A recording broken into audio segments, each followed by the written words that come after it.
காலைதோறும் புதியவை. ஆண்டவருக்காக என்ன செய்தாய்? பிப்ரவரி 6. நாமோ கெட்டுப்போக பின்வாங்குகிறவர்களாயிராமல் ஆத்துமா ஈடேற விசுவாசிக்கிறவர்களாய் இருக்கிறோம். எபிரேயர் 10:39. ஒரு யூத சிறுமி கிறிஸ்தவ கூட்டத்திற்கு சென்று இயேசுவை தன் சொந்த இரட்சகராக ஏற்றுக்கொண்டாள். தான் பெற்ற இரட்சிப்பின் சந்தோஷத்தை தன் பெற்றோரிடமும் வந்து பகிர்ந்து கொண்டாள். இதை கேட்ட தகப்பனின் முகம் கொடூரமானது. கோபம் உச்சத்தை தொட்டது. அந்த கிறிஸ்துவை மறுதலிக்க சொல்லி கட்டாயப்படுத்தினார். அவளோ தனக்காக உயிர் கொடுத்த ஆண்டவரை விட்டு பிரிய முடியாது, மறுதலிக்க முடியாது என்று திட்டவட்டமாக கூறிவிட்டாள். இதனால் கடும் கோபத்தில் இருந்த தகப்பன் அந்த சிறுமியை, அதாவது தன் அன்பு மகளை இரத்தம் சொட்ட சொட்ட அடித்து துவைத்தான். அவள் ஆடை முழுவதும் செந்நிறமானது. இரத்தம் அதிகம் வெளியேறியதால் உடல்நிலை மோசமானது. வியாதி அவளை தொற்றி கொண்டது.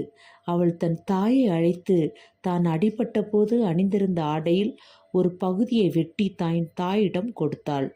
இது எதற்கு மகளே என்று கேட்டபோது, அம்மா, இதை ஆண்டவரிடம் கொடுத்து நானும் உமக்காக இரத்தம் சிந்தினேன் என்பேன் என்று சொல்லி புன்னகையோடு தன் கண்களை மூடினாள். கிறிஸ்துவின் அன்பை விட்டு நம்மை பிரிப்பவன் யார்? உபத்திரவமோ, வியாகுலமோ, துன்பமோ, பசியோ, நிர்வாணமோ, நாசமோசமோ, பட்டயமோ, இவை எல்லாவற்றிலேயும் நாம் நம்மில் அன்பு கூறுகிறவராலே முற்றும் ஜெயம் கொள்ளுகிறவர்களாய் இருக்கிறோமே. மரணமானாலும் ஜீவனானாலும் தேவதூதர்களானாலும் அதிகாரங்களானாலும் வல்லமைகளானாலும் நிகழ்காரியங்களானாலும் வருங்காரியங்களானாலும் உயர்வானாலும் தாழ்வானாலும் வேறெந்த சிருஷ்டியானாலும் நம்முடைய கர்த்தராகிய கிறிஸ்து இயேசுவில் உள்ள தேவனுடைய அன்பை விட்டு நம்மை பிரிக்க மாட்டாதென்று நிச்சயித்திருக்கிறேன். ரோமர் 8:36 முதல் 39 வரை உள்ள வசனங்கள். இது போன்ற ஏராளமான சாட்சிகளை சபை சரித்திரத்தில் நாம் வாசிக்க முடியும். அன்புக்கு பேர் போனவர்கள் தாயும் தந்தையும் என்கிறது வேதம். அதே சமயத்தில் அந்த அன்பு பெற்றோர் தன் பிள்ளைகளை மறக்கக்கூடும் என்றும் சொல்லுகிறது. அதே தான் இந்த சாட்சியிலே பார்க்கிறோம்.